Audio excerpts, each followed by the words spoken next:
dia 24, segunda-feira, alvorada, trovões, chuva, raios, parecia o fim do mundo. Aracaju, a capital sergipana, estava sendo tomada pela fúria dos deuses.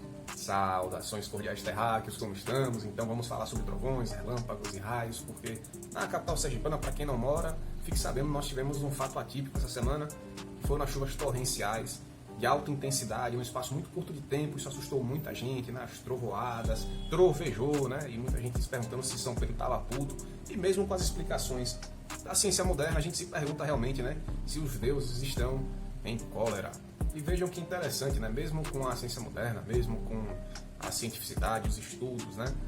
Tudo que nós temos como experiência humana, que é sistematizado em termos de conhecimento, ainda nos faz nos perguntarmos o que é que anda acontecendo, né? Porque são fenômenos que a gente enxerga, que a gente sente, mas de onde que vem isso, né? Qual é a origem? Nesse sentido, vou trazer para vocês algumas explicações de povos e civilizações antigas que também achavam, assim como a gente, que os deuses estavam muito putos. Essa explicação de que os deuses estavam com raiva, em conflito, né? As tensões entre deuses que geravam esses barulhos, os trovões, que os raios eram as armas desses deuses, permearam boa parte do tempo da humanidade na falta de uma explicação científica para esses fenômenos meteorológicos. O que é interessante é que, mesmo tempos depois, nós ainda continuamos com uma perspectiva de medo, né? Mesmo com as explicações que nós temos da ciência, a gente ainda acha que São Pedro deve estar arrastando a cadeira lá no céu. E já que a gente tem uma cultura um pouco europeizada, né? E isso já foi relatado em vários livros, relatado em vários filmes, né? O grande exemplo que nós temos na mitologia grega é Zeus, né? Zeus, ele vai punir a humanidade, ou punir os gregos, aqueles que são errantes, que não têm humildade, né? Que cometem erros, enfim.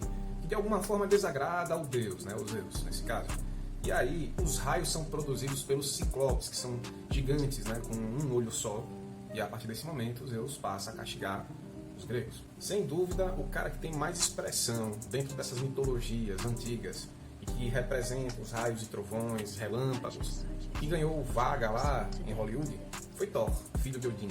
Então, para os povos nórdicos em seu tempo, ou seja, na história antiga, eles acreditavam que os relâmpagos eram fruto de movimentos, né, que Thor fazia, como o arremesso do seu martelo, né? Então, esse impacto que é gerado através dessa arma gerava esses relâmpagos, né, esses raios. E que os trovões eram formados a partir do movimento da sua carruagem, uma carruagem que era puxada por bodes. Sim, Thor já andava pelo sertão e ninguém sabia disso. Para a gente fugir um pouquinho dessa ideia de colonialidade europeia, nós temos também uma representação aqui no Brasil, que é o Tupã. O Tupã seria uma entidade indígena que representa o trovão, os raios, relâmpagos, etc.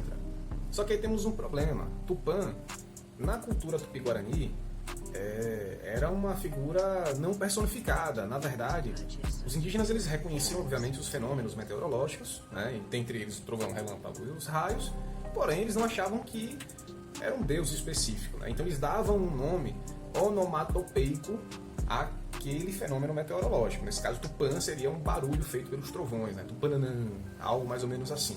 E aí a Igreja Católica, para tentar aproximar, né, as santidades ou os santos, né, do seu panteão em relação ao panteão de deuses e entidades, né, de várias nações indígenas, eles criam essa ideia do Tupã. Como a intenção da Igreja Católica naquele momento, do período da colonização do Brasil, era dominar os povos indígenas, então, se eles tinham interesse em fazer com que os indígenas aceitassem uma figura central masculina de deidade como Deus, era necessário também criar uma figura masculina central, um Deus supremo, na cultura também indígena, nesse caso Tupi-Guarani. Xangô é a entidade que representa os raios e trovões na cultura iorubá, tem sua origem na Nigéria, em algumas regiões do Benin, Togo, Serra Leoa, no continente africano. Ele é o deus da justiça, ele pune os malfeitores, é também representado pelo fogo. Aqui no Brasil, ele vai ser também cultuado dentro de religiões de matriz africana, como por exemplo o candomblé e a umbanda. Na cultura asteca, Tlaloc era o deus responsável pelos trovões, raios e relâmpagos e era muito cultuado, mas também temido em Teotihuacan, que hoje é a cidade do México.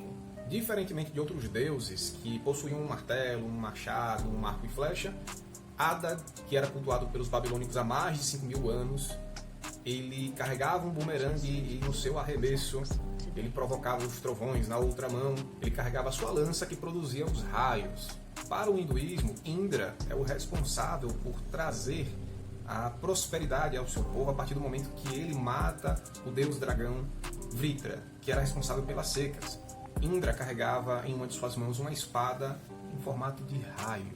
Na mitologia japonesa, Raijin é a figura demoníaca com garras e dentes que persegue as crianças em busca de um umbigo e que, tocando o seu tambor, ele provoca os trovões. E acreditem que muitos japoneses ainda falam para os seus filhos para proteger seus respectivos umbigos, né? O Raijin pode aparecer dentro de uma tempestade e devorá-los. Deve ser por isso que a Jade Picon do BBB está protegendo o seu umbigo com um adesivo.